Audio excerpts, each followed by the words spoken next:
धनहीन कहे धनवान सुखी, धनवान कहे सुख राजा को भारी, राजा कहे महाराज सुखी, महाराज कहे सुख इंद्र को भारी, इंद्र कहे चतुरानन सो, चतुरानन कहे सुख विष्णु को भारी। तुलसी अपने मन सोच कियो, प्रभु भक्ति बिन सब जीव दुखारी, ईश भक्ति बिन सब जीव दुखारी। आदरणीय डॉक्टर रमेश गुप्ता जी, आदरणीय सुरेश शर्मा जी, वेदवत अटवारू जी, मोहनलाल जी, कुमार साहब बैठे हुए हैं, क्या नाम, दयाल दयाल जी, और जिनको मैं नहीं जानता हूँ सभी को मैं हाथ जोड़ करके प्रणाम करता हूँ। और मातृशक्ति, ऋग्वेद में एक मंत्र यजुर्वेद में एक मंत्र आता है, इसी का अनुवाद लौकिक संस्कृत में महर्षि व्यास ने किया है, जो गीता में के 6वें अध्याय में लिख जाया है। मंत्र है स्वयं वाजिस तन्वम कल्पयस्व, स्वयं यजस्व, स्वयं जुषस्व, महिमा ते अन्य न सन्नशे। क्योंकि मेरे से प्रार्थना की थी, मतलब ये मेरे से रिक्वेस्ट की थी सुरेश जी ने कि ऐसी कोई चीज बताना जो हम दैनिक जीवन में जिसका उपयोग कर सकें। ज्यादा शास्त्रीय इतनी बात बता दो समझ में ना आए, तो मैं उसी लेवल पर लेकर आऊंगा कि कुछ चीज आपको पता लगे कि वेद जो परमात्मा ने सृष्टि के आदि में दिए थे वो आज भी उतनी रेलिवेंस है उनकी, वेदों की आज भी उतना ही महत्व रखते हैं वेद जितना कि उस समय रखते थे। स्वयं वाजिस तन्वम कल्पयस्व, वाजी का अर्थ है जीवात्मा। परमात्मा कह रहा है कि जीवात्मा, हे पुरुष, हे मनुष्य, हे मानव, स्वयं वाजिस तन्वम कल्पयस्व, अपने शरीर को समर्थ बनाओ, अपने शरीर को स्ट्रॉन्ग बनाओ।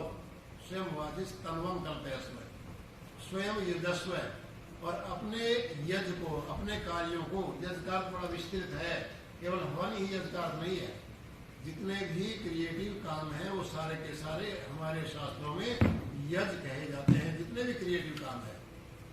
तो स्वयं यजस्व, अपने कामों को तुम खूब स्वयं करो।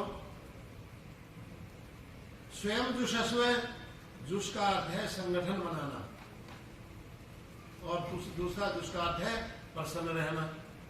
तुम अपनी हैप्पीनेस के स्वयं कारण बनो, अपनी प्रसन्नता को दूसरों में न ढूंढो कि मेरी पत्नी मुझे प्रसन्न करेगी, मेरे बच्चे प्रसन्न करेंगे, मेरे दोस्त प्रसन्न करेंगे, दूसरों में न ढूंढो, इसमें ढूंढो, अपने आप में ढूंढो, अपने आप प्रसन्न रहो और अपना संगठन अपने आप बनाकर रखो। फिर क्या होगा, जब आपका शरीर समर्थ होगा, आप अपने काम कर स्वयं अपनी जिम्मेदारी से करोगे और खुद प्रसन्न रहोगे, अपने पर विश्वास रखोगे, सेल्फ कॉन्फिडेंस रखोगे, तो फिर क्या होगा कि महिमा ते अन्य न सन्नशे, फिर तुम्हारे यश को कोई मिटा नहीं सकता, तुम कभी फिर डिप्रेशन में नहीं बैठोगे। बात सुनवाई, मंत्र का सुनवा गया। वाजी का अर्थ है जीवात्मा, पुरुष, हे पुरुष, हे जीवात्मा, हे मानव, और मानव में दोनों लिए गए, दोनों उभयलिंग लिया गया है। स्त्री और पुरुष दोनों, स्त्री और पुरुष दोनों का ग्रहण है कि तुम अपने यज्ञ को, अपने कामों को स्वयं करो, अपना संगठन खुद बनाओ और अपने शरीर को स्वयं मजबूत बनाओ। तीन चीज कही है। स्वयं वाजिन स्तनवम कल्पय, स्वयं अपना शरीर समर्थ बनाओ, अपने कामों को खुद करो और अपना संगठन खुद बनाओ। इसमें दो बात कही संगठन में कि खुद प्रसन्न रहो, फिर तुम्हारे यश को कोई मिटा नहीं सकता। इसी का सेम अनुवाद गीता में भगवान कृष्ण के मुख से कहलवाया है व्यास ने। क्या कहा है? उद्धरेद आत्मना आत्मानम न आत्मानम अवसादयेत। अपना उद्धार अपने आप करो। उद्धरेद उद्धार करो, आत्मना आत्मानम अपने द्वारा अपना। ये नहीं कहा कि परिवार के द्वारा करो उद्धार करो, पत्नी के द्वारा उद्धार करो या पति के द्वारा उद्धार करो या रिलेटिव्स के द्वारा उद्धार करो, नहीं। ये कहा अपना उद्धार, अपनी प्रोग्रेस, अपनी उन्नति अपने आप करो। न आत्मानम अवसादेत, और कभी भी बैठ करके हीन भावना के शिकार ना हो कि मेरे पास तो ये नहीं, मेरे पास ये नहीं, मेरे पास ये नहीं। सब कुछ परमात्मा ने दिया आपको। पहले मैं इसका अर्थ बता दूं, फिर इसको समझाऊंगा क्या दिया है। कि न आत्मानम अवसादेत, आत्मा ही आत्मनो बंधु। हम अपने बंधु खुद हैं, अपने सगे संबंधी खुद हैं, अपने हितैषी खुद हैं, और विपुर आत्मा आत्मन है, और हम अपने शत्रु भी अपने आप हैं। अपने मित्र तब होते हैं जब हम आत्मा की आवाज के अनुसार काम करते हैं। जिस काम को करने के लिए हमें भय, शंका और लज्जा नहीं होती, वो काम आत्मा के अनुकूल है। जिस काम को करने से प्रसन्नता होती है, उत्साह आता है, उमंग आती है, भय, शंका और लज्जा नहीं होती, वो काम आत्मोन्नति के साधक हैं। और जो यजुर्वेद के 40वें अध्याय में कहा है कि अंधन तमह प्रविशंति ये के च आत्महनो जना, कि जो आत्महनन करते हैं वो गहन अंधकार में पड़ते हैं। उसका भाव भी यही है कि जो आत्मा के विपरीत काम करते हैं वो गहरे अंधकार में पड़ते हैं। लेकिन इस प्रसंग में एक बात और सुना देता हूं आपको। जिस समय गीता का उपदेश दिया जा रहा था और योगेश्वर, जिसको हम भगवान भी कहते हैं, कृष्ण ने कहा कि तुम योग करो, पाप ना करो, पाप का फल दुख होगा, पुण्य का फल सुख होगा। और यही महर्षि दयानंद लिखते हैं, जो व्यक्ति जितना पुण्य करता है परमात्मा की व्यवस्था से, जितना परोपकार करता है समाज का परमात्मा की व्यवस्था से, उसको उतना उतना सुख मिलता है। और जो जितना पाप करता है, दूसरों को तंग करता है, परमात्मा की व्यवस्था से एक टाइम ऐसा आता है कि उसको उतना उतना दुख मिलता है। सारे सिद्धांत बिल्कुल स्पष्ट है। तो कहा कि हम आत्महनन न करें। जब आत्मा के विपरीत हम काम करते हैं तब आत्महनन होता है।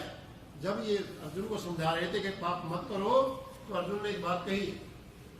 क्या कही? कि अथय केन प्रयुक्तोयम पापम चरति पुरुष है अनिच्छन भी वार्षणेय बलादिव नियोजित है। कहते कि इस आदमी को पाप करने के लिए किसने लगा रखा है? आदमी छल कपट क्यों करता है? झूठ क्यों बोलता है? धोखाधड़ी क्यों करता है? मुझे बताओ। अर्जुन कहता है कि किसने लगा रखा है पाप करने के लिए? क्यों करता है ये पाप? अनिच्छन भी चाहता नहीं है पाप करना, लेकिन पाप ऐसे करता है जैसे किसी ने बलपूर्वक लगा रखा हो। हम कई बार झूठ ऐसे बोलते हैं जैसे कोई हमारे से बुलवा रहा हो। छोटी छोटी बातों पर झूठ बोल देते हैं, छोटे छोटे छल कपट कर लेते हैं, थोड़े से लोभ के लिए छल कपट कर बैठते हैं अपने साथियों के साथ में। समाज में आप रोज देख रहे होंगे। बाद में पछताते हैं कई व्यक्ति जो संकल्प करते हैं कि हम उन्नति करनी है, कि गलती आगे से नहीं करूंगा। छोटी छोटी बात पर गाली देने लगते हैं, छोटी छोटी बात पर क्रोध करने लगते हैं, झगड़ने लगते हैं। छोटी छोटी प्रधान पद के लिए, मंत्री पद के लिए, मेरा अधिकार हो इस सभा पर, इस सोसाइटी पर, इस बात के लिए कितने मुकदमे कोर्ट में चल रहे हैं।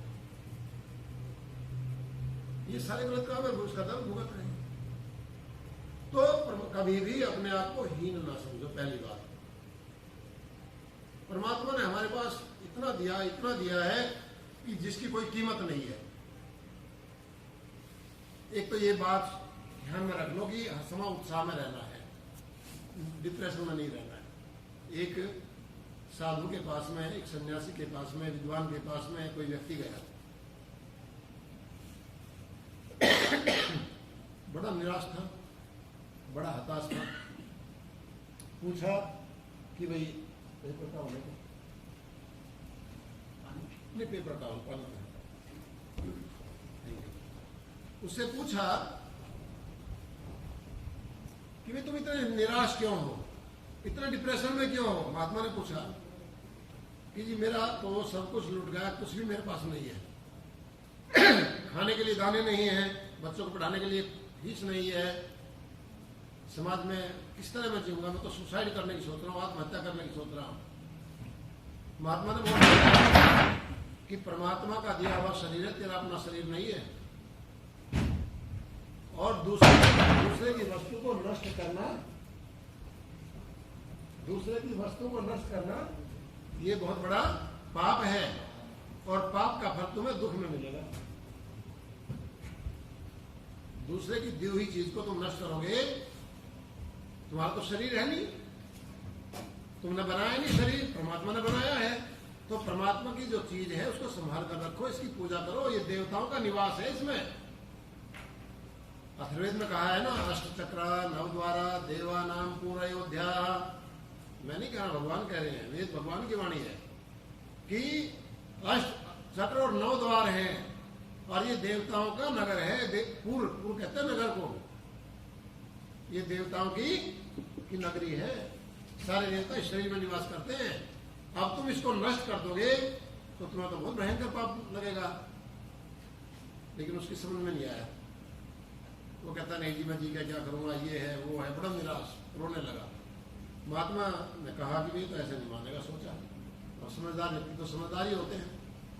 कहा कि तुम्हें धन चाहिए ना, कि जी हाँ धन चाहिए, पैसा चाहिए। कहता कितना धन चाहिए। उसने कहा जी 2-3 लाख रुपए मिल जाए तो मैं अपना काम चला लूंगा। कहता 2-3 लाख, मैं तुम्हें 1 करोड़ रुपया देता हूं, काम चल जाएगा। कहा जी चल जाएगा, लेकिन एक शर्त के साथ दूंगा। शर्त यह है कि तुझे अपने दोनों पैर और दोनों हाथ काट करके देने पड़ेंगे। तो वो कहला कि ये तो नहीं दे सकता 1 करोड़ रुपए में। कोई दे सकता है क्या दोनों हाथ और दोनों पैर काट के? कोई 1 करोड़ देता नहीं देगा। फिर कहा चलो ठीक है, तो मैं 10 करोड़ रुपए दे देता हूं, तुम दोनों हाथ, दोनों पैर, दोनों आंखें और अपनी जीभ भी काट के मुझे दे दो। कहा कि ये भी नहीं दे सकता। महात्मा के पास बैठा था, एक थप्पड़ मारा जोर से खींच कर। कहता है कि अरबों की संपत्ति लिए घूम रहा है, कह रहा मैं गरीब हूं, सुसाइड करूंगा। बात समझ आई ना आपके? इस कोई कीमत है क्या? आप बताइए मेरे को। उससे पूछे जिसकी आंखों की रोशनी चली गई है। परमात्मा ने कोई पैसा लिया था कि आंख देने के लिए? हमें पैर दिए हुए हैं, हाथ दिए हुए हैं, कोई पैसा लिया है क्या? अच्छा एक बात बताओ, 5 तत्व हैं परमात्मा ने दिए हमें, अग्नि, वायु, जल, पृथ्वी और आकाश। ये 5 मौलिक तत्व दिए हैं। इन्हीं को तो हमें बदल बदल के कुछ बना रहे हैं ना।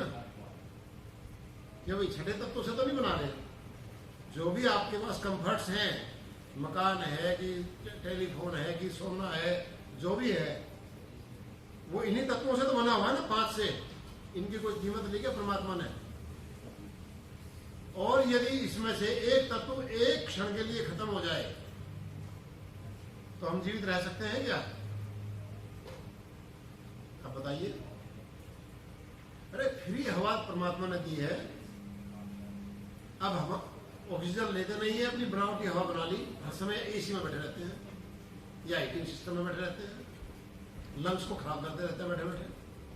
चलो आपका सिस्टम मजबूरी है, हीटिंग सिस्टम की तो मजबूरी है, लेकिन एसी की तो कोई मजबूरी नहीं है। और इसलिए यहाँ बीमारी ज्यादा फैल रही है। प्रकृति में रहते नहीं है, तो ऑक्सीजन लेते नहीं है, लंग्स खराब कर लिया, अपने सारा शरीर खराब कर लिया। तो प्राणायाम करो, फिर सोचने के लिए आप स्वतंत्र हो। क्योंकि सोचने तो कोई प्रतिबंध नहीं ना आपके ऊपर। क्या सोचोगे आप? प्रतिबंध तो नहीं है ना। दुनिया में कितने अच्छे अच्छे विचार हैं,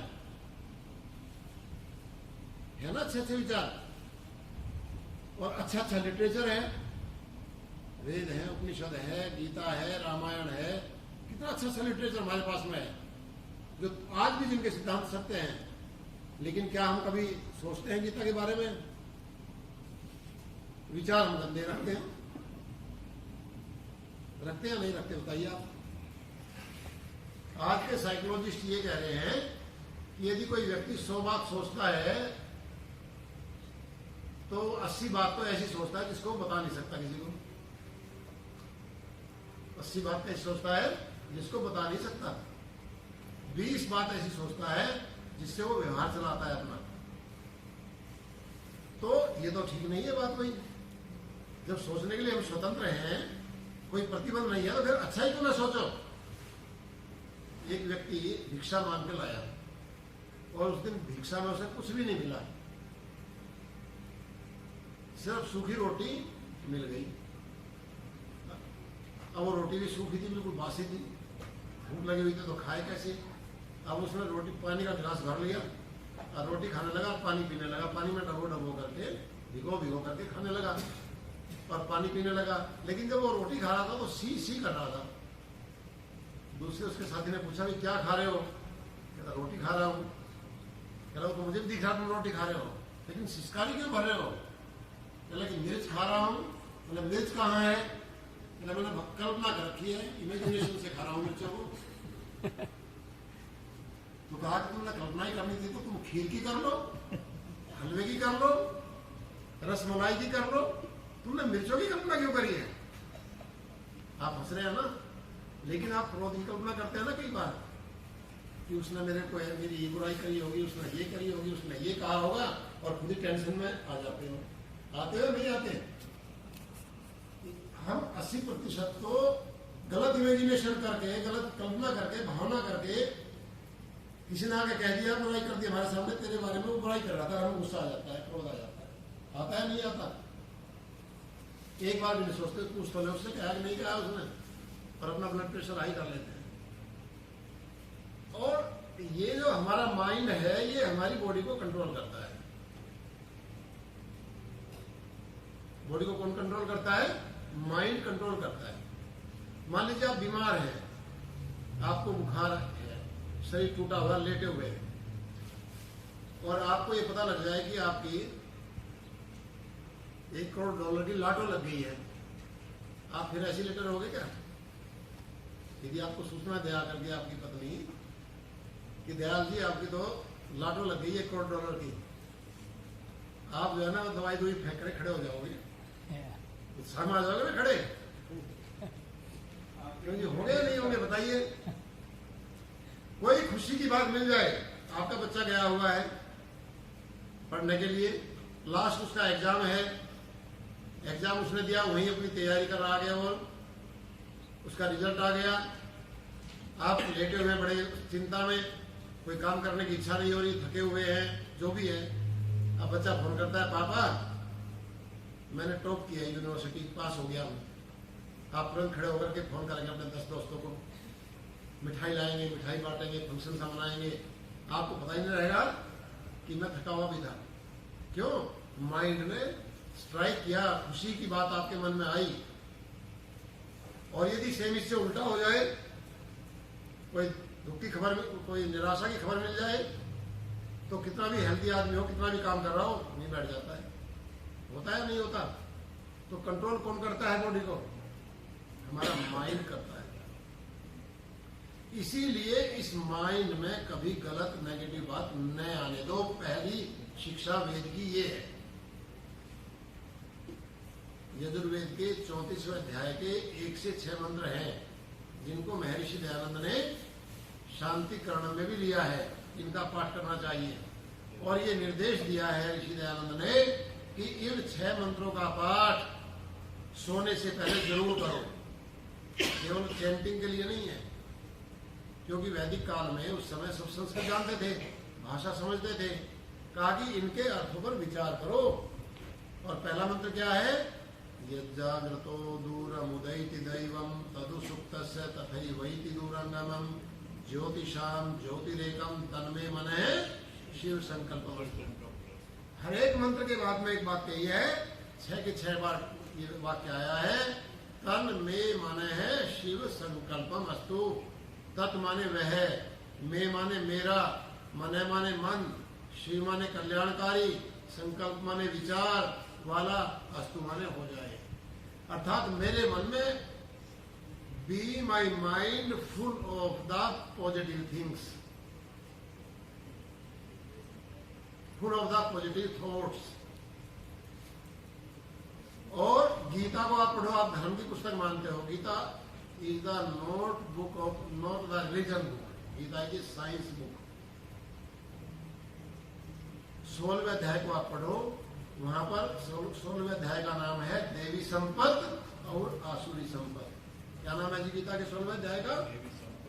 देवी संपत्ति एंड आसुरी संपत्ति। अब वहां पर असुरों की संपत्ति क्या गिनाई है? असुरों की संपत्ति गिनाई है नेगेटिव थॉट्स, 6 गिनाई है नेगेटिव थॉट्स बस। क्योंकि बुराई की चर्चा ऋषि कम से कम करते हैं, क्योंकि ज्यादा बुराई की चर्चा करेंगे तो बुराई अंदर आ जाती है, स्वभाव है ये बुराई का। आप शराबियों की टोली में बैठना शुरू कर दो, कितने भी संकल्पवान हो, एक दिन 2 घूंट भरी लोगे। ताश खेलने वाले के पास बैठना शुरू कर दो, कसिनो में जाना शुरू कर दो, संकल्प करके कि नहीं जाऊंगा, किसी न किसी दिन $2 की लॉटो खरीदनी शुरू कर ही दोगे, बुराई शुरू हो जाएगी वहीं से। तो ऋषि ये कहते हैं कि बुराइयों की चर्चा कम से कम करो। तो 6 गिनाई है नेगेटिव थॉट्स। आसुरी संपत्ति ईर्ष्या है, द्वेष है, काम है, क्रोध है, 6 गिनाई है। और देवी संपत्ति 26 गिनाई है। वो इसलिए गिनाई, कोई 26 को पढ़ते पढ़ते एक आधा गुण तो आएगा ही मन में। जब 26 को पढ़ोगे तो एक आधा गुण तो अंदर आएगा। ये है गीता का 16वां अध्याय। किसने गिनाई है? पता था उनको कि हमारे जीवन का आधार, हमारे दुखों का आधार, हमारे सुखों का आधार हमारे मन में चलने वाले विचार हैं और कुछ भी नहीं। तैत्रीय उपनिषद में सबका एक ही भाव है। मैं उदाहरण इसलिए दे रहा हूं कि सारे शास्त्र, जिनका आप धर्म शास्त्र कहते हैं, वेद कहते हैं परमात्मा की वाणी, वहां से लेकर के और सारे शास्त्र, धर्म शास्त्र एक ही तरफ इशारा कर रहे हैं कि मानव जीवन सुखी कैसे होगा। देखो अभी कुमार साहब का मैं बड़ी इज्जत करता हूं, क्योंकि पहली बार जब मैं अमेरिका में आया 96 में, तो कुमार साहब ने मुझे स्पॉन्सर किया था और मुझे जानते भी नहीं थे, देखे भी नहीं थे। देर के तो मैंने इनसे कहा मेरे दोस्त हैं, उनको बुलाना है, स्पॉन्सर लेटर भेज दिया और मैं आ गया। तो मैं इनकी बड़ी इज्जत करता हूँ कि अमेरिका का दरवाजे मेरी इन्होंने खोले थे। अभी कुमार साहब चर्चा कर रहे थे कि आर्य समाज ने सनातन धर्म के सिद्धांतों को या उनकी मान्यताओं को मान्यता नहीं दी है। खैर वो बात अधूरी रह गई हमारी। सनातन धर्म है वेद। सनातन का कर तो सनातन का अर्थ समझो, जो सदा से एक सा रहा हो, सदा से रहा हो, तो सदा से तो वेद है, जो सिद्धांत उस समय भी थे। हमारे 6 जो स्पीकर ग्रंथ हैं, फिर उपनिषद हैं, ये है सनातन। अब इन सारे ग्रंथों में कहीं पर भी किसी भी ग्रंथ में मूर्ति पूजा की चर्चा नहीं है। और यदि कोई हो तो मुझे दिखा दो। इवन देन गीता में कहीं पर भी मूर्ति की चर्चा नहीं है, कहीं मंदिर की चर्चा नहीं है। आप दिखा दो। 5000 साल पहले लिखी गई है गीता, कहीं पर भी मंदिर की चर्चा नहीं आएगी पूरी गीता में कि भाई ये मंदिर है, इस मंदिर में तुम जाओ और यहाँ ध्यान लगाओ। मैंने आर्कोलॉजी के प्रोफेसरों से पूछा, मैं यूनिवर्सिटी में पढ़ाता था। एक प्रश्न पूछूं? बाद में पूछना है। मैंने आर्कोलॉजी के प्रोफेसर से पूछा कि जिन मूर्तियों की हम पूजा करते हैं, मैं बड़ा सम्मान करता हूँ, क्योंकि एक टाइम से रामायण ने हमारे परंपरा को सारे देश में फैलाया। विरोध नहीं करते उस चीज का, लेकिन कुछ गलत हो रहा है उनके साथ साथ में। विरोध वहां से शुरू हुआ है। मूर्तियों के साथ में जब देवदासियों की शादी करने लगे, गरीब कन्याओं की शादियां करने लगे, चढ़ावा चढ़ाने लगे, गुरु मंत्र देने लगे और अनाचार करने लगे आशाराम बापू की तरह से, तब इनका खंडन शुरू हुआ। तो उन्होंने कहा कि कोई भी मूर्ति कितनी पुरानी है? कहा कि जी 25 मैक्सिमम 2500 साल पुरानी है, मैक्सिमम जिसकी हम पूजा करते हैं। कोई भी पूरे वर्ल्ड में कहीं भी देख लो, 3000 साल पुरानी कोई मूर्ति नहीं है। और हमारा धर्म कितना पुराना है जी? 1 अरब 96 करोड़ 8,53,000। ये हम तो संकल्प में मंत्र पढ़ते हैं जब संकल्प करवाते हैं ना, संकल्प जब हम करवाते हैं कि भाई सृष्टि संवत ये चल रहा है 1 अरब 96 करोड़ 8,53,114। इतना हमारा पुराना धर्म है। तो राम के पिताजी, राम के दादाजी किसकी पूजा करते थे? रघु, इक्ष्वाकु। राम तो मनु की कोटि में आए है ना, मानव वंश में उत्पन्न हुए थे। मनु पहला हमारा राजा था, उसके बाद फिर 7 मनु हुए, जिसका जो वैवस्वत मनवंतर अब चल रहा है, वैवस्वत मनवंतर, ये भी एक मनु थे जिसके काल में जल प्रलय आई थी, जिसकी चर्चा पुराण में और बाइबल में भी आई है, नूह की और एडम की। ये एडम और नूह भी ब्रह्मा और मनुष्य के वाचक हैं। इस पर मेरा रिसर्च पेपर है, सम्मेलन में पढ़ूंगा मैं इसको। एडम और नूह जो है, ये एडम जो है ये आदिम से आदम बना, और दया यहाँ होता नहीं है, उसको एडम कहने लगे। और मनुष्य से मनुआ बना, क्योंकि जैसे सप्ताह को हफ्ता बोलते हैं, तो मनुष्य से मनु है, मैं का लोप हो गया, मुंह रह गया। ये मतलब एक ही परिवार के लोग हैं सारे, एडम और नूह भी, मतलब ब्रह्मा और मनु वहां से चले हैं। तो इक्ष्वाकु वंश में राम हुए, तो इक्ष्वाकु ने पूजा नहीं की, किसकी पूजा की थी? रघु ने किसकी पूजा की थी? दशरथ ने किसकी पूजा की थी? राम के पैदा होने से पहले। ये क्वेश्चन है और ये विरोधी उठाते हैं हमारे सामने। तो परमात्मा सर्वव्यापक है और उसका ध्यान करोगे, मेडिटेशन करोगे तो वहां तक पहुंच पाएंगे, वह असलियत हमको मिल जाएगी। तो मैं ये कह रहा था कि हमारा धर्म बहुत पुराना है और हमारे कोई भी ऐसी तकियानुसी की बात, ऐसी छोटी सोच की बात कहीं पर भी शास्त्रों में नहीं है जिसका कि रेलिवेंस आज की हमारे दैनिक जीवन में ना हो। तो वेद क्या कह रहे हैं कि भाई उत्साह से रहो, कभी भी निराश होकर ना बैठो। निराश तो तब होकर बैठो जबकि आपके पास इंद्रियां काम ना कर रही हो, तब तो है निराशा की बात। जब तक निराशा की बात नहीं है तो इंद्रियां तो काम करेंगी, इनको आप बेच नहीं सकते। यही बात तैत्तिरीय उपनिषद में ऋषि कहता, तैत्तिरीय उपनिषद का ऋषि कि हमारे पास में 5 शरीर है, वी हैव 5 बॉडीज। और थोड़ा गहराई में चले, और इनको 5 शरीर को मजबूत रखना हमारी पहली ड्यूटी है, पहली ड्यूटी। और इनको मजबूत रखोगे तो आपको मुक्ति मिल जाएगी। फिर वो मुक्ति का रास्ता बताया, इनको 5 कोष कहा उन्होंने। दिस इज द अन्नमय कोष। Whatever we eat, this body made. फिर गीता में ये कहा कि सात्विक भोजन करना चाहिए। कोई धर्म ग्रंथ भोजन की बात करेगा क्या? लेकिन गीता में करिए कि सात्विक फूड खाना चाहिए, राजसिक और तामसिक नहीं खाना चाहिए। तामसिक खाओगे तो विचार बदल जाएंगे, जैसा खाए अन्न वैसा बने मन। उसके बाद फिर कहा कि इसमें 10 चीजें हैं, प्राण, कर्मेंद्रिय, 5 ज्ञानेंद्रिय। फिर कहा प्राणमय कोश इसके अंदर है। Without breath this body has no meaning, without breath this body goes to the kundal whole.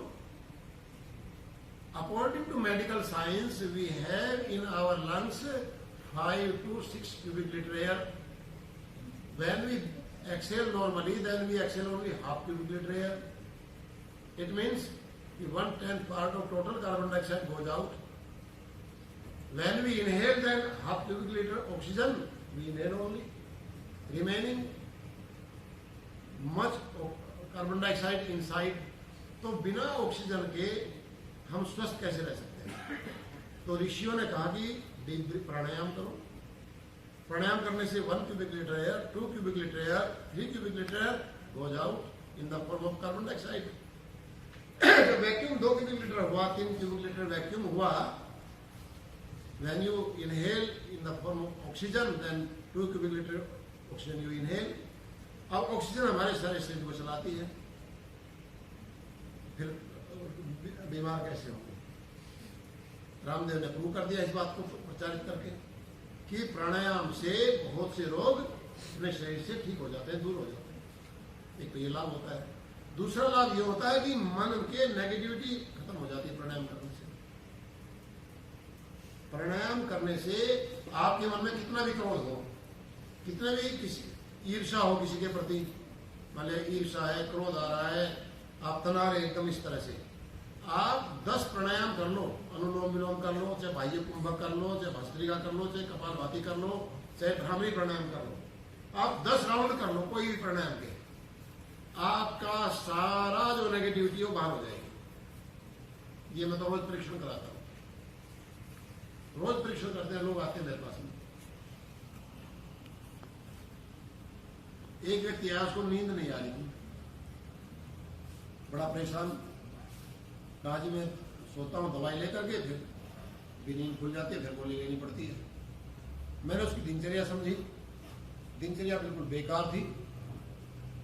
10 बजे घर आता था, आकर के पहले ड्रिंक करता था, 11 बजे खाना खाता था, फिर टेलीविजन खोल के बैठता था, फिर 2 बजे सोता था, फिर नींद किसको आएगी, पड़ोसियों को। तो मैंने कहा कि चलो कोई बात नहीं, ये तुम्हारी अपनी बात है, कह लगी मैं ड्रिंक कर लूँगा, छोड़ सकता। मैं लगा आप सब कुछ छोड़ दोगे, मेरे पास आओ 15 दिन, मैं कहूँगा ड्रिंक करो, आप कहूँगा ना जी इसे यही नहीं करनी। मैंने कहा क्यों? मैं पहले तो आपकी नींद का इलाज करता हूँ। मैंने उसको आधा घंटा प्राणायाम करा दिया, 5 मिनट में कह जी सिर में दर्द हो रहा, मैं होने दो, अब सिर में दर्द हो या कंधों में दर्द हो, कहीं भी दर्द हो, आप इसको सहन करो, आपको तो नींद के लिए आए थे ना। जब आधा घंटा मैंने उसको अनुलोम विलोम कराया, कपालभाति कराई, भस्त्रिका कराई, बाह्य कुंभक कराई, जवान था वैसे वो। उसके बाद मैंने थोड़ा मेडिटेशन कराना शुरू कर दिया। तो मेडिटेशन में जैसे दयाल जी कर रहे थे ना, ऐसे वो ऐसे करना शुरू हो गया। मैंने कहा लेट जाओ, 2 घंटे तो वहीं सोया मेरे पास में। उसकी पत्नी साथ आई थी, कहती क्या हो गया, बिना गोली के नींद नहीं आती, वहां देखो सो रहे हैं। और मैंने कहा ये जाते ही सोएंगे, घर पर रोटी खिला देना जाते ही। वही हुआ, आके कहता जी आपका तो बहुत बहुत धन्यवाद, ये तो क्या दिया आपने। मैंने कहा मेरे पास आओगे तो आपकी ये सारी समस्याएं दूर हो जाएगी, दवाई भी केमिकल नहीं खाने पड़ेंगे आपको। अब ये कम लाभ है क्या जी?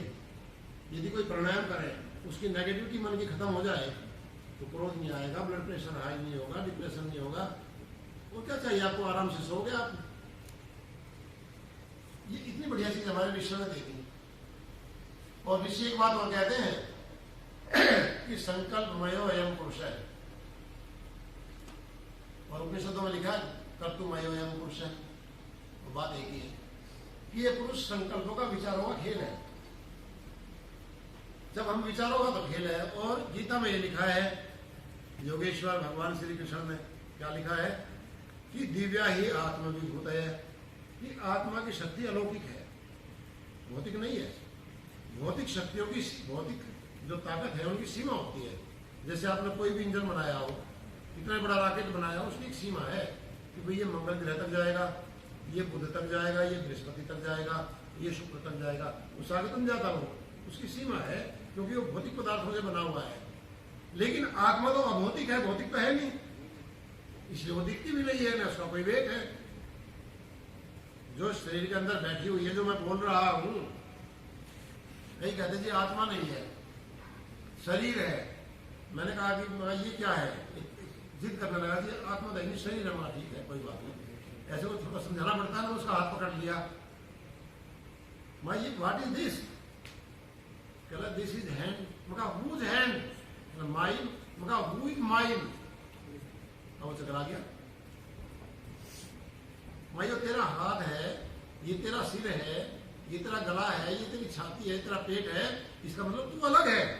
वो तेरी गाड़ी है, कार है, हाँ जी मेरी कार है, तो car is different and you are different, so this body is different, this hand is different, this leg is different and you are different. So जो ये कह रहा है कि ये मेरा है, वो आत्मा है। जहां मैं और मेरे का संबंध होगा, वो दोनों चीज अलग होंगी। तो जो आत्मा है आपकी, ये आपके शरीर से अलग जो आत्मा है, वो अभौतिक है। और भगवान कृष्ण ये कह रहे हैं गीता में कि दिव्या ही आत्म विभूत है, आत्मा की शक्ति अद्भुत है, उनकी कोई कल्पना नहीं है।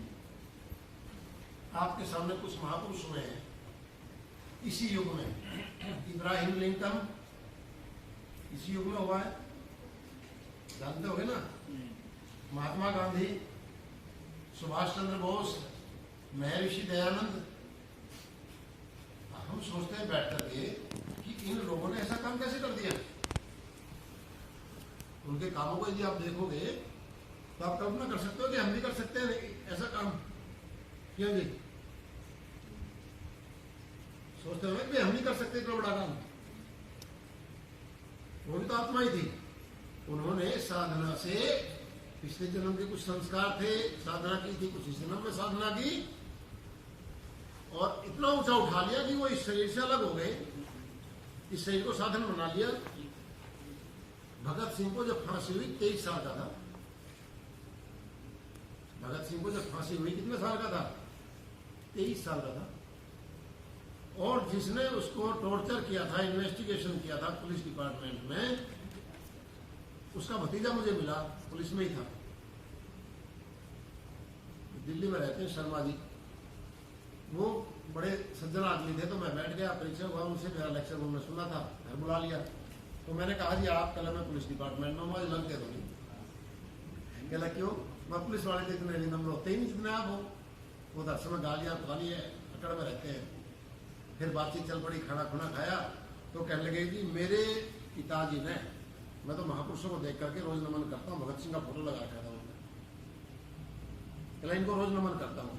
कहला मेरे चाचा थे पुलिस में और उनको इन्वेस्टिगेशन दी गई थी भगत सिंह को ये पता करने के लिए जो सैंडर्स को मारा था वो पिस्टल किसको दी थी, पता लगाने के लिए। कहते दोनों मेरे पिताजी कहते कि मैं था, मेरे साथ कुछ पुलिस वाले थे, दोनों पैर बांध रखे थे, दोनों हाथ बांध रखे थे, और ऐसा कोई जगह नहीं थी जहां उसको डंडे ना मारे गए हों शरीर पर। मुझे दया आ गई कि 23 साल का लड़का और हर डंडे पे मुस्कुरा रहा था, वो चीख नहीं रहा था। मुझे दया आ गई इसको देखकर, तो सारा शरीर सूझ गया था उसका।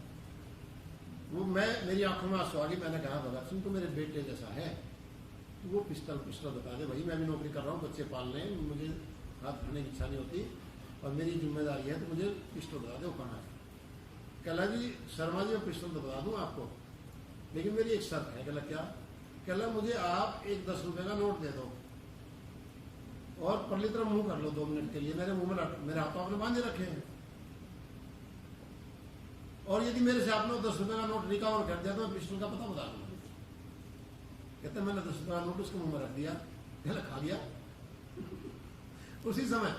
कहला जी यदि आपने 10 रुपए का नोट मेरे शरीर में से निकाल लिया तो मैं आपको पिस्टल का पता बता दूंगा, मैं उसे छोड़ के चला। कहला मैंने फिर आगे कुछ नहीं कहा उसको। कहला मैं खोल दो इसको। ये कोई साधारण आत्मा थी?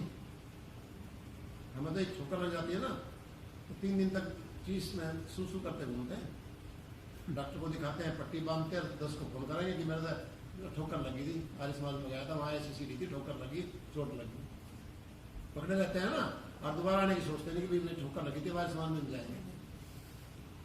कोई उसका अपना स्वार्थ था क्या? देश की आजादी के लिए लड़ा था।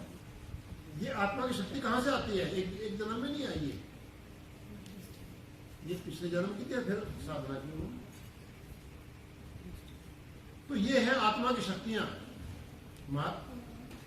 स्वामी दयानंद को, महर्षि दयानंद को 17 बार जहर पिलाया, 17 बार, एक बार नहीं, और अंत में कांच पीस के मिला के पिला दिया, उससे उनकी डेथ हुई है। फिर जो उनका डॉक्टर था अली मर्दान खां, उसने और कैलोमल नामक जहर जो था वो ज्यादा दे दिया मात्रा में, इतना दे दिया कि इससे साधारण मर जाता तुरंत। ये तो सारी रिसर्च बाद में हुई है, इन्वेस्टिगेशन। तो दिव्या ही आत्म विभूत है।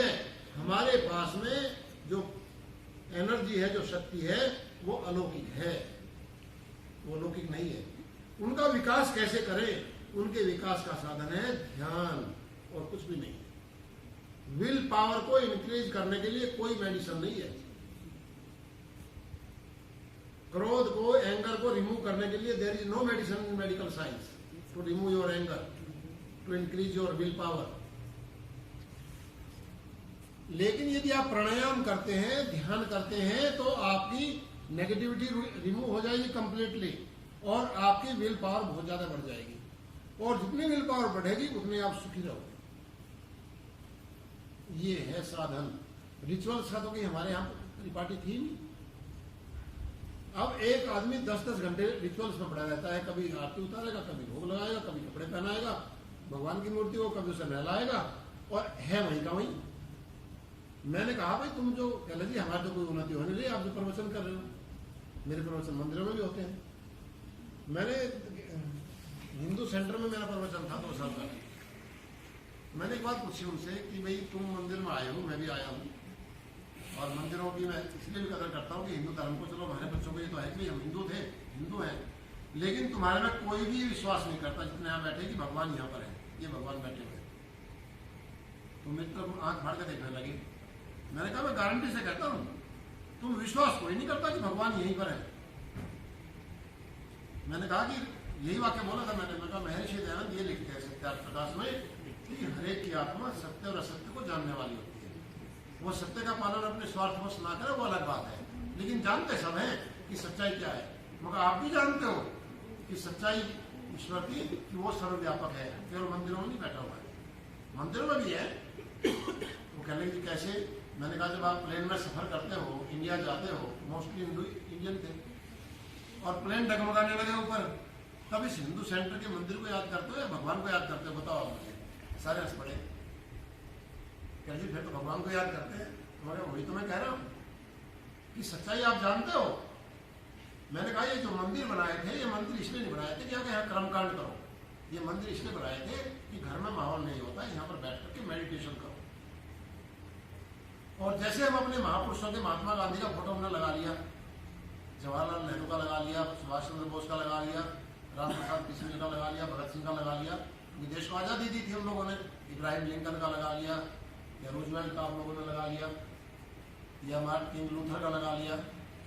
तो ये लगा लिया कि भाई ये इन्होंने समाज को दिशा दी, और आगे चल करके इनको आपने देवता के रूप में मान लिया, फिर भगवान के रूप में स्थापित कर लिया। लेकिन इनके कपड़े ही उतारते रहोगे, कपड़े पहनाते रहोगे, खाना ही खिलाते रहोगे सुबह शाम तक, तो ऐसा ही होगा जैसे आप ड्यूटी करने जाते हो। कर्मकांड तो ऐसे है। जब तक आप मेडिटेशन नहीं करोगे, ध्यान नहीं करोगे, तब तक विल पावर आपकी इंक्रीज होगी नहीं। मंदिर में आओ तो बैठो और मेडिटेशन करो, ध्यान लगाओ। ये है ध्यान का सिग्निफिकेंस। जो ध्यान लगाएगा, कई लोग कहते हैं कि ये टाइम लगता है, टाइम नहीं मिलता है। मैंने कहा कितना टाइम है? एक व्यक्ति ने कहा जी 5 मिनट है। मैंने कहा ठीक है, एक दिन मुझे आधा घंटा दे दो सिखाने के लिए, क्योंकि आप तो कुछ जानते हैं ध्यान के बारे में, कि जी ठीक है मैं आधा घंटा दे देता हूँ। उसने आधा घंटा दिया। फिर मैंने कहा 5 मिनट कर लो, जब सो उस समय कर लो। आज वो न्यूयॉर्क में आधा घंटा नियमित रूप से करते हैं ध्यान। मैंने कहा भैया कहाँ से टाइम आ गया? कहते हैं आचार्य जी जो कुछ चाहिए ना हमें वो तो यहाँ मिल रहा है। कहते हैं इतना आनंद आता है तो उठने की इच्छा ही नहीं होती, और दिन में काम करता हूँ, मैं थकता नहीं। मेरा अपना एक्सपीरियंस ये है, क्योंकि मैं तो प्रैक्टिकल करा रहा हूँ, कि ऋषि हमारे कोई भी ऐसी बात नहीं करेंगे जिससे नुकसान हो। यदि आप ध्यान करते, प्राणायाम करने में आधा घंटा आप लगाते हैं, तो आपकी वर्क एफिशिएंसी इतनी बढ़ जाएगी, जो काम आप 4 घंटे में करते हो वो 3.5 घंटे में या 3 घंटे में करने लगोगे। मतलब वो कंपनसेट वहाँ हो जाएगा, और दुखी नहीं होगे, स्वस्थ रहोगे। ये अलग से बोनस हो गया। और ध्यान करते करते परमात्मा के दर्शन हो जाए, आत्मा के दर्शन हो जाए, वो एक्स्ट्रा बोनस लगा लेना। लेकिन यदि आप काम करने में सफल होना चाहते हो तो भी मेडिटेशन करो, प्राणायाम करो। 15 दिन के अभ्यास से आपकी मेमोरी लॉस खत्म हो जाएगा। जिसका मेमोरी लॉस खत्म हो चुका, आप उसका प्रैक्टिकल कराओ। जिसको मेमोरी लॉस हो रहा है, भाई सामान रखा भूल गए और डिक्लाइन होती जा रही मेमोरी, आप प्राणायाम शुरू कराओ उसको। 15 दिन में ही आपको लगेगा कि हाँ ये मेमोरी लॉस होना रुक गया है। 1 महीने पता लगेगा इसको मेमोरी लॉस वापस होने लगा है, मेमोरी आने लगी है। और 2-3 महीने में मेमोरी लॉस बिल्कुल खत्म हो जाएगा, यदि और कोई ऐसी डिजीज गंभीर नहीं है।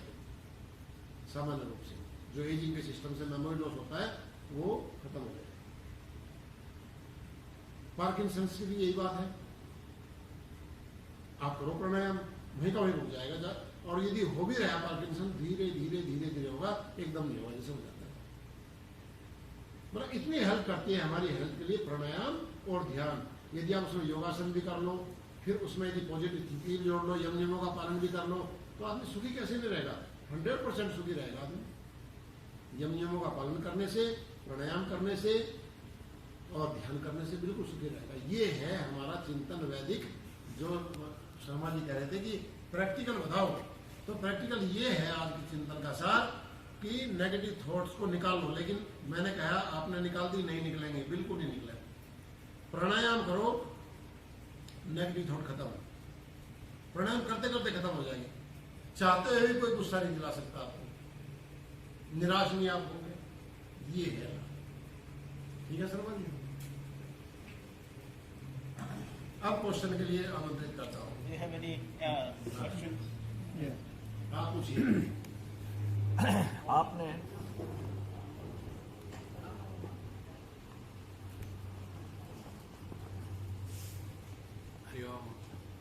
आपने शिव संकल्प के 6 मंत्रों का विवरण किया।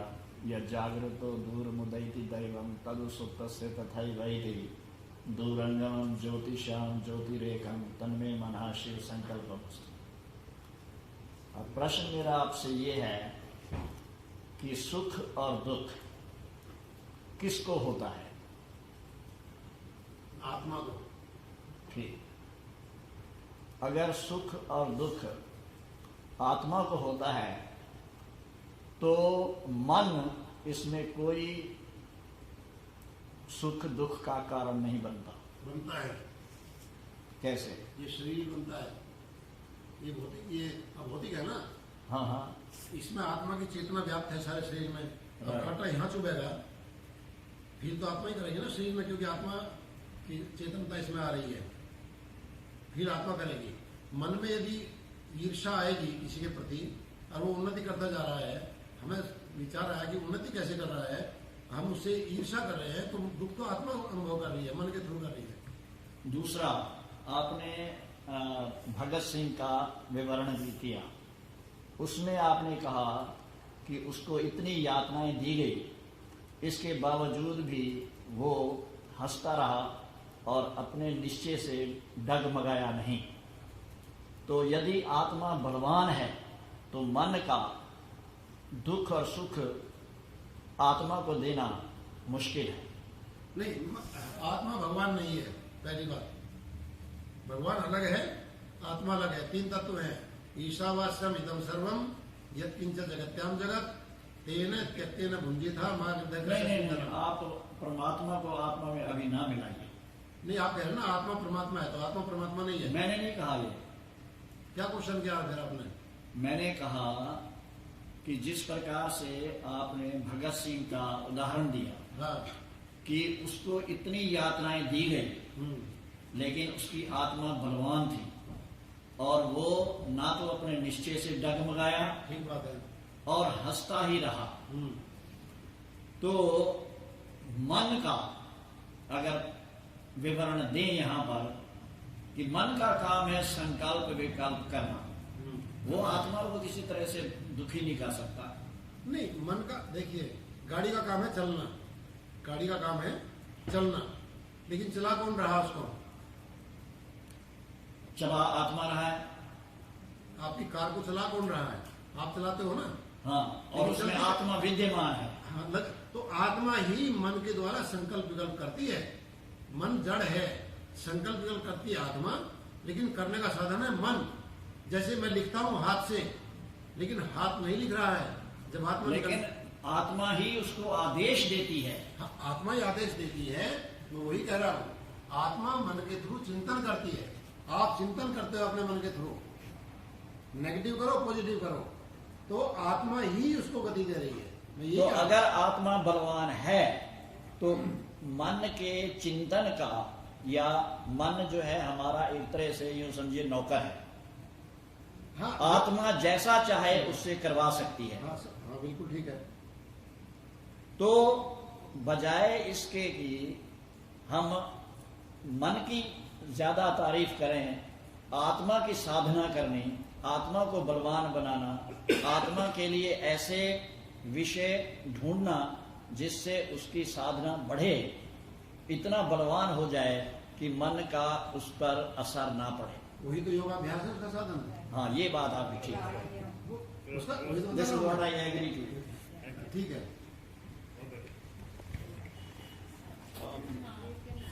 Is there? Oh, okay. You have a question? No, that is about my eyes. You are talking about the pranayama, it will remove any ailment. So I have a lot of eye clearing and most common from the journal, have been to all eye doctors.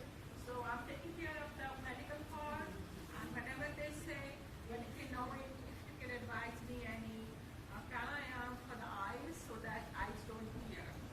महर्षि मनु ये लिखते हैं कि दह्यन्ते धमायमानानां धातूनां ही यथामला तथेन्द्रियाणां दोषा दह्यन्ते प्राणस्य निग्रहात्, कि जैसे सोने को तपाने से सोने के दोष दूर हो जाते हैं स्वर्ण के, ऐसे ही प्राणायाम करने से इंद्रियों के दोष दूर हो जाते हैं। तो मन भी इंद्रिय है, आंख भी इंद्रिय है। प्राणायाम दवाई के साथ साथ में प्राणायाम भी आप करोगे तो उसका पॉजिटिव इफेक्ट आपकी बॉडी पर निश्चित रूप से पड़ेगा। दूसरा, प्राणायाम के आंखों की थोड़ी एक्सरसाइज भी है, वो भी आप करो। फिर नियमों का थोड़ा पालन भी है, जैसे आजकल है इस पर घास पर घूमो थोड़ा सा, इस पर तो इसमें साधन है थोड़े थोड़े। लेकिन यदि शरीर में कोई ऐसी कमजोरी आ गई है तो फिर वहाँ योग की भी अपनी एक सीमा है, हर एक चीज की अपनी सीमा है। वहाँ मेडिकल की भी आपको हेल्प लेनी पड़ेगी। उसके साथ साथ में कुछ प्रेशर पॉइंट हैं, उनको आप दबाओ। पैरों में भी प्रेशर पॉइंट है, नेचर के साथ जितना मिलकर रहोगे आप उतना उसका भी लाभ होगा आपको, होगा खान पान का भी लाभ आपको पड़ेगा। आंखों की थोड़ी एक्सरसाइज है वो भी आप करेंगे, तो इन प्राणायाम भी करेंगे तो इनका पॉजिटिव इफेक्ट जाएगा आपकी बॉडी पर। तो मैं आंखों की एक्सरसाइज कहाँ से, आपके पास टाइम होगा कभी? नहीं, मेरे पास तो मेरे को जाना है क्योंकि मेरा शाम को लेक्चर देना मुझे जा करके। वो तो या तो यहाँ तो या तो टाइम को कैंप लगाओ या मेरे पास वहाँ जाओ, कोई बात नहीं। Acharya ji, one last question. Meditation के बारे में आपने कहा है, कुछ एग्जाम्पल दे सकते हैं कैसे करते हैं और कितनी देर तक? अब उसका टाइम नहीं ना, समस्या 1 घंटा लगेगा सिखाने में सारी चीज़ों को। एग्जाम्पल You try to या तो किसी दिन मतलब organize. Okay. Okay, I think that's a very good suggestion. We'll try to organize a special session for meditation. We'll take advantage of Acharya ji's presence here. Secondly, you say here, anybody need a 1-minute summary because Hindi is not their first language. Does anybody need a summary? Everybody's okay? Okay. That's good. Just a few announcements.